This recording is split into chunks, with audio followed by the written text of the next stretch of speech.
Hello, everyone. Welcome back to another episode of Carry On Friends and our special series, Caribbean Adjacent. And I'm excited to have Tiffany and Jorge on the podcast. So now, if you have just been rocking with Carry On Friends, you may have missed Tiffany's episode that we recorded last year. So Tiffany is of Jamaican heritage, and she came on the podcast to talk about this business she had with her husband. She has, because it's not past tense, they still have the business Yeah. with her husband Jorge, and it's a olive oil business. It's Flor de la Jara. Did I get it right?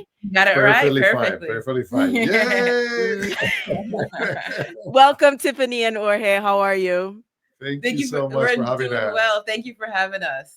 And I other fun fact, I met them in person last year at my friend's event, Black Men's Health Festival, and it was great to see them both with their son. So, I love when I get to meet the guests in real life and not just in Right. virtual life. You know, I'm excited to have this conversation. So when I was thinking through the series, I had a list of names that I knew I wanted to connect with, and both of you are on the top of the list. So let's Wow. let's back up a little bit. Why don't we tell the audience a little bit about the work that you both do through the business?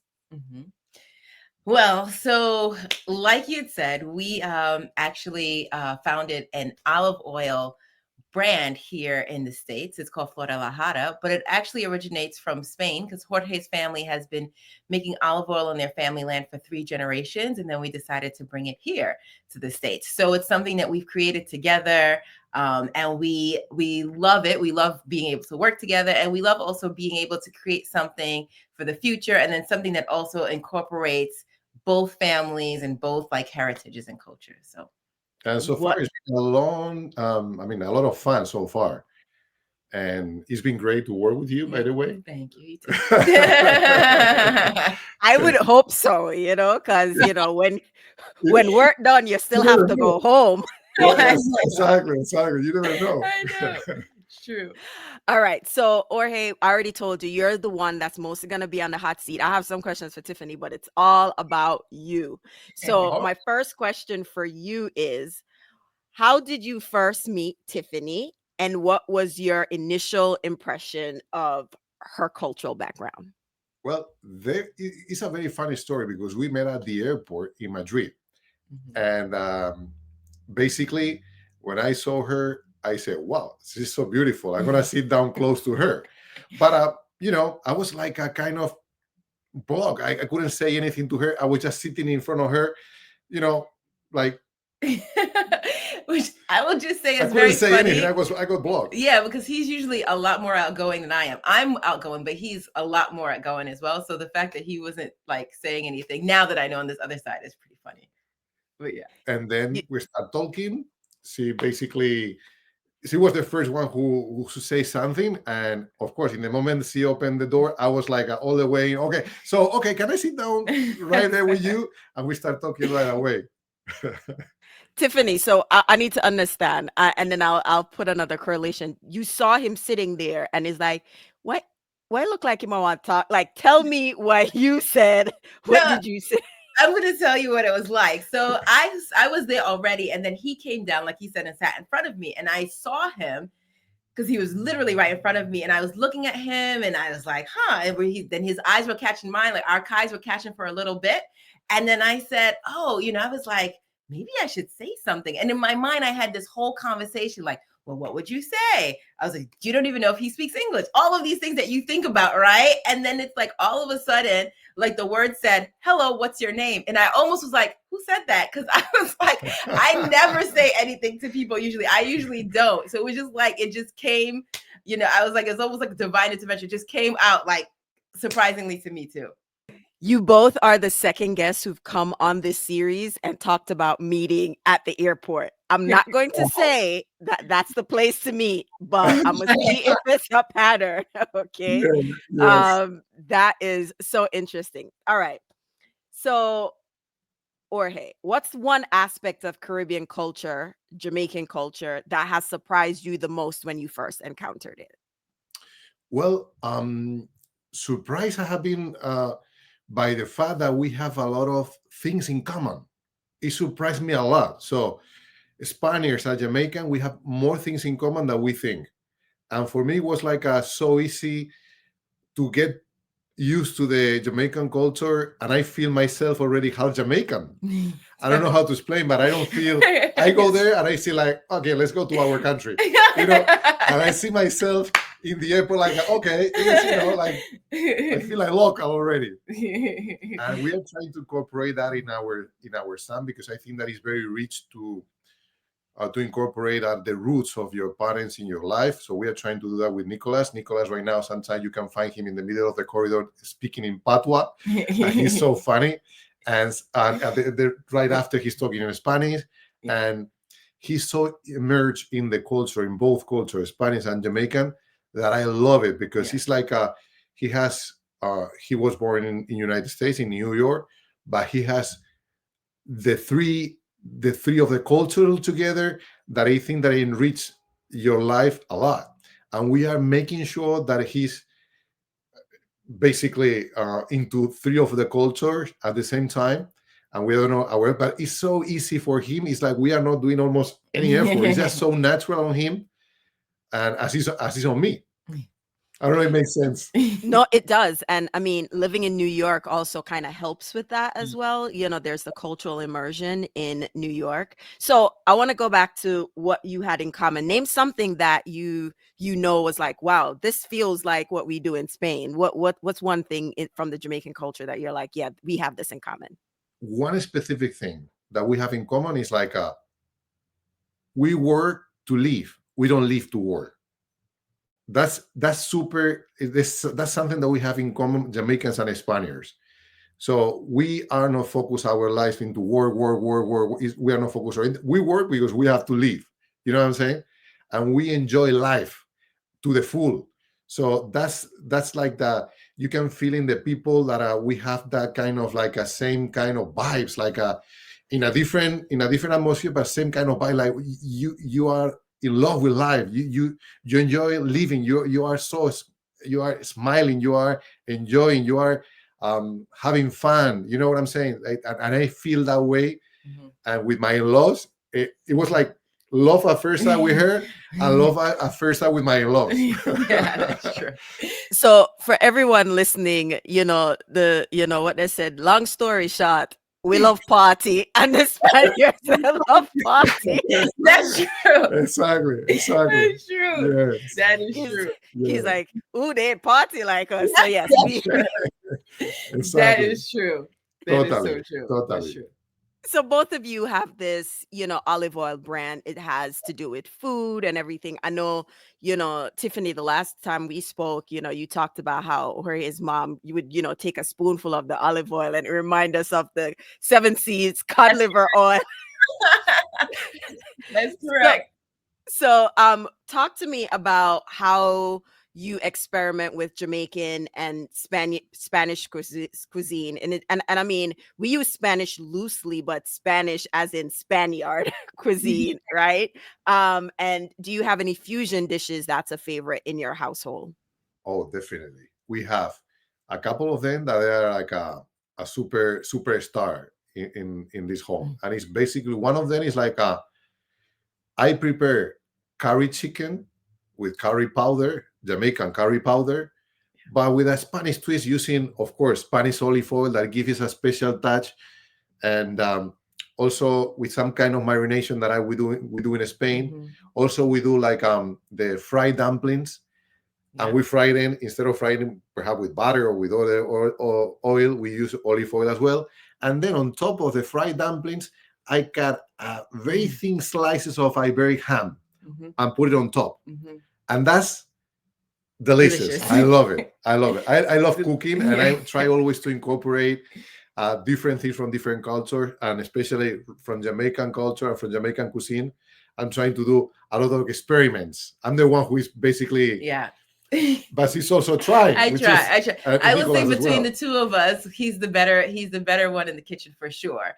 But yeah, we definitely try, like you said, to try and make things together, especially again for our son that we were saying, so that he can appreciate both things in both cultures. So yeah, we definitely try to do that. Jorge, we live close, right? I want the fried dumpling, but no ham. None of that. Just give me the sauce of fried dumpling. All Okay. right. I want to taste it. I heard you. My brother-in-law says the same. Yeah, He's from Jamaica as well, and he say, "Listen, Left the I will pork. eat, but no pork." I know. I know. So I understand that I part. know. That's funny. And to that point, right? That's kind of where I enjoy our culture, Mhm. where we can we can see, like, well, Jorge likes pork, but we're not killing for the pork. We're just say, all right, give me the same food, but Right, forget the pork. right, right, right. Yeah. Right. So we are accommodating and we understand different preferences, and it's just like, okay, cool, just give me a version without, and it's still the energy. And I think the thing about food too is just a thing that we all love to gather around. So Right. I'm now curious about, are you bringing your son into the kitchen to help with these dishes, and does he have a favorite? Oh, yeah. Does he wait, all right, here's the question. Is it daddy cook better or grandma cook better? Well, Well, sometimes he say, "Well, I love how grandma does this dish, but you do it better." Or sometimes the opposite. right. But he's very inclined to the kitchen. He's very inclined to learn how. Because when I was like his age, Mhm. basically when I was 5 years old, after coming back from school, the first thing that I was doing, it was spending time with my mother and my grandma in the kitchen, learning. And it's how I learned. I learned at that time. Believe it or not, I was so curious, like, okay, why you put garlic? Why you fry the onion? Why you poach the onion? Why you put this or why you put that? And I was learning at that time, Yeah. at that time. And Nicholas has the same curiosity as me in that sense. And every time I'm cooking, Dad, don't put that. I'm coming. Oh, Let me yeah. see how you're doing. Can I mix it? Can I do it myself? Yeah. Why you put this? Why you put that? Why you put cumin? Or why you put uh, onion powder? Or why you put this? Or why you put ginger? And he's so curious and he's into learn that I feel so happy and I feel the joy on that because I think that it's very important to learn how to eat and to eat well and healthy, but it's also very important to learn how to cook. Right. Right. That's true. So the one thing I have to touch on, right? Jorge is Spanish, and Jamaican language is a whole different language. Yeah. So Tiffany or Jorge, I want you to tell me what an incident where there was miscommunication, or his Spanish and the Jamaican come in and everybody got confused. Was there a moment where there was some misunderstanding because of the way Jorge speaks, the way we speak in Jamaican? Like, tell me if there was ever an incident like that. For me, at the very beginning, it was a little bit with the Yeah. accent, same as when they hear my voice with the Spanish accent. It was kind of a little bit confusing. But I remember one day that it was so funny for me. It was very funny when they say "soon come, soon come," and I was like, "Wait a second, this is." That was so funny. I'm telling you, with the "soon come," and I'm using it very often when I feel like okay, I will do it, but soon come, soon come. That's I, right. I, You what? didn't realize that soon come doesn't mean soon come. Oh, okay. So I was like, yeah, soon come. Like soon come could mean, and it soon come. Exactly, exactly. Soon come don't mean Yeah, soon come. exactly. So All right.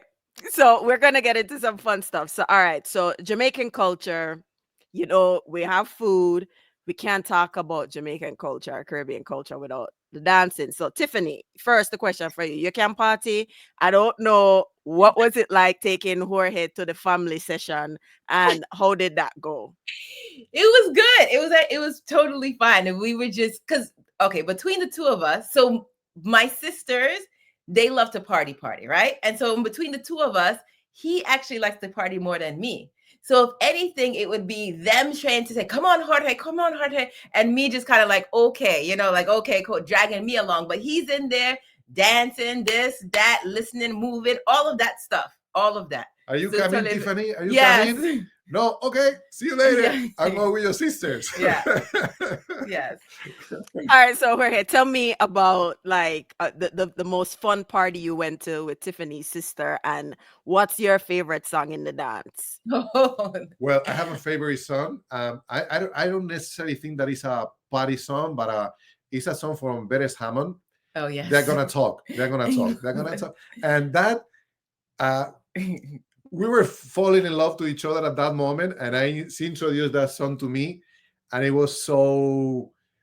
I don't know. Every time I hear that song, I feel that I don't know. I feel that those moments when we fell in love in that moment where we start to know each other, and and I love that song to pieces, to pieces. And of course, there is a lot of party songs that are between the dance hall, and also they love soca as well. It's Caribbean, but it's not Jamaican. Right. But But they you love love soca a lot, and there's a couple of songs that I love. But I love that they're from Trinidad. Regards to all the Trinidadians. So wait, what's the soca song? All right, so we get Beres, right? And then what's Yes. the one soca song that you like? This Can you song name is it? It's from Desta. Oh yeah. It's from Desta. The song is like what's the name of the song right now? Lucy. Lucy. Lucy From Desta. Lucy. That's the one that he likes. Lucy.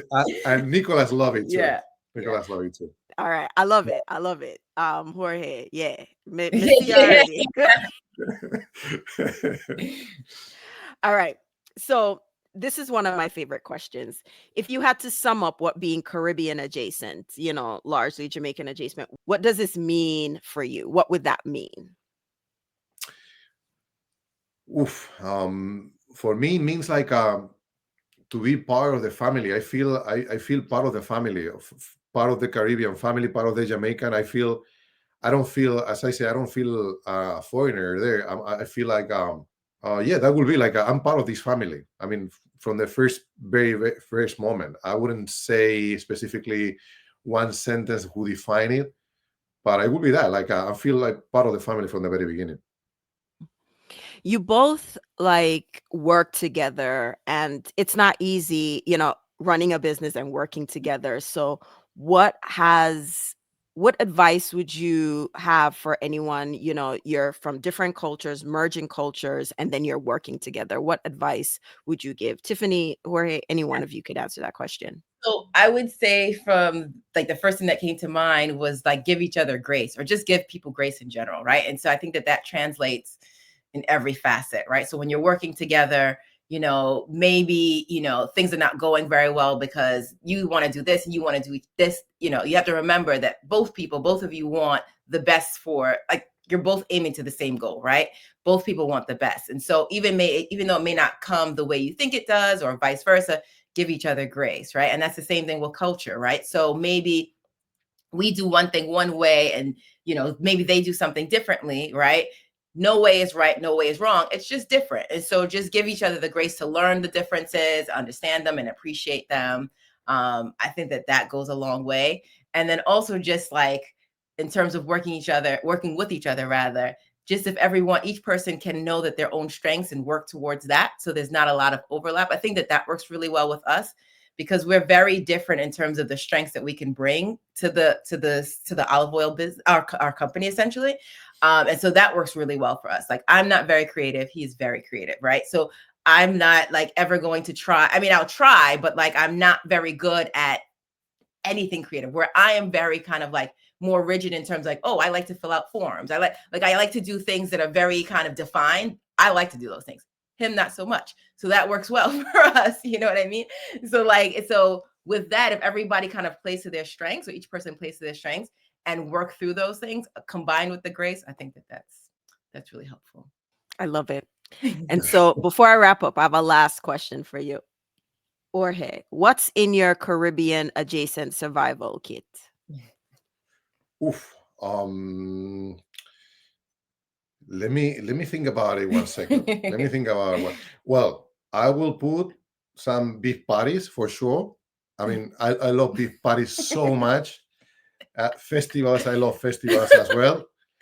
And of course, a bottle of Ryan Nephew. That will be my survival kit, because listen, that rum has something special. I'm telling you, I don't know what it is. Let me tell you something. that rum is not just for drinking. I don't know about you, Tiffany. Like when I Oh, was growing up, they yes. put it in this bottle, shake it up. They put 40 leg beer, rum, all sorts of stuff, and you tap it on your. Yep. Of Yes. course, of course. When you had Yes. a cold or a fever or so, you get rubbed down with it. Of course, no, that is an all doer. It does everything. And also cocoa butter. Sometimes when I learned that from when Nico was like falling on the floor or something, and oh, there's a mark here in the skin. Let's use cocoa butter Cocoa to butter. cocoa butter. Sorry, to to wrap it, and it works. It works. So I will totally include a bar of cocoa butter for sure.